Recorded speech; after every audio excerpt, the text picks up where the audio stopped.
আসসালামু আলাইকুম, সবাইকে শুভেচ্ছা জানিয়ে আজকের ভিডিও শুরু করতে যাচ্ছি। আজকের রেসিপি বাঙালির অতি পছন্দের একটি রেসিপি বথুয়া শাক। এই বথুয়া শাক কীভাবে সহজ ওয়েতে পারফেক্টভাবে রান্না করা যায় সেটাই শেয়ার করতে যাচ্ছি।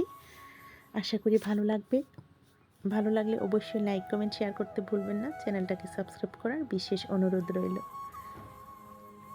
সবার প্রথম এখানে 6-8টি বথুয়া শাক নিয়েছি। আপনারা আপনাদের প্রয়োজন অনুসারে কমিয়ে বা বাড়িয়ে নিতে পারেন।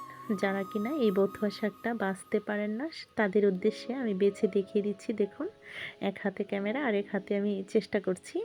তো বথুয়া শাকটার যে গোড়ালি শক্ত অংশটুকু আমরা ফেলে দেব। একটু চিমটি কাটলেই বোঝা যাবে যে নরম অংশটুকু আর শক্ত অংশটুকু।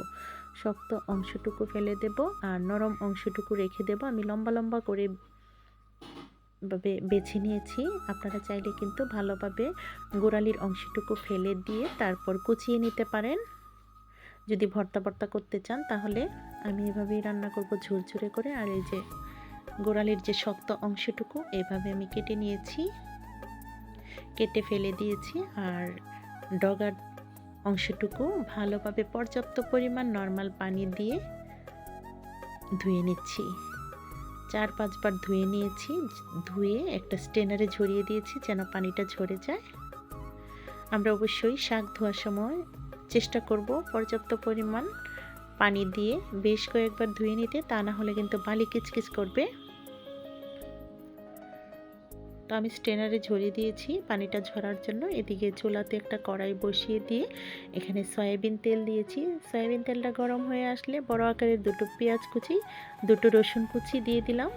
ভেজে নেব, অল্প ভেজে নেব। আপনারা চাইলে এখানে শুকনো মরিচও দিতে পারেন। তো আমি কাঁচা মরিচ পরে ব্যবহার করব।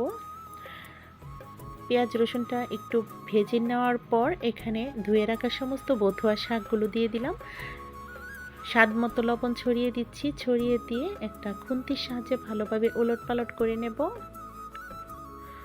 আমরা অবশ্যই চেষ্টা করব শাক রান্না করার সময় যেন তেলে সরাসরি বাগার দিই। এটা ভাপিয়ে নিলে হয় কি পুষ্টিগুণটা নষ্ট হয়ে যায়, কালারটাও ফ্যাকাশে হয়ে যাওয়ার একটা চান্স থাকে। তাই আমরা চেষ্টা করব ঢেকে ঢেকে রান্না করব এবং সরাসরি তেলে বাগার দেব। আর এই বথুয়া শাক কিংবা যে কোনো শাকে একটু পেঁয়াজ রসুনটা, বিশেষ করে রসুনটা একটু বেশি দিলেই ভালো লাগে। তো দেখতে পাচ্ছেন ভালোভাবে উলটপালট করে নিচ্ছি। অনেকটাই চুপসে যাবে। খুবই বাঙালির পছন্দের একটা শাক। বথুয়া শাক পছন্দ করে না এমন বাঙালি পাওয়া কঠিন।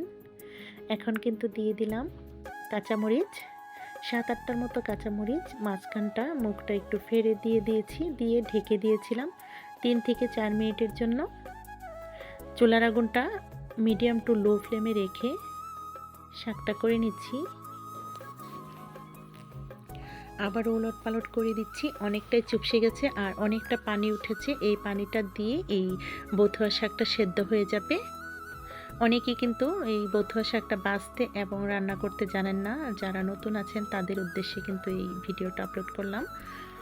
শাকগুলো অনেকে দেখি মেহেদি পাতার মতো ঝরিয়ে নিয়ে নেন, এটা কিন্তু ঠিক না। পুষ্টিগুণটা যেন বজায় থাকে শাকের মধ্যে সেটা চেষ্টা করব। এই যে শাকের যে ডাঁটাটা অবশ্যই আমরা ফেলে দেব না, এটা নিতে চেষ্টা করব। এখন কিন্তু আমি একটা নাকুর দ্বারাতে একটু নিংড়ে নিচ্ছি, যেহেতু এটা ঝুরঝুরেভাবে শাকটা তৈরি করছি সেজন্য নাকুর দিয়ে একটু ঝুরঝুরে করে নিচ্ছি। অবশ্যই নাকুর নিতে হবে, একদম পাট শাকের মতো করে ফেলেছি।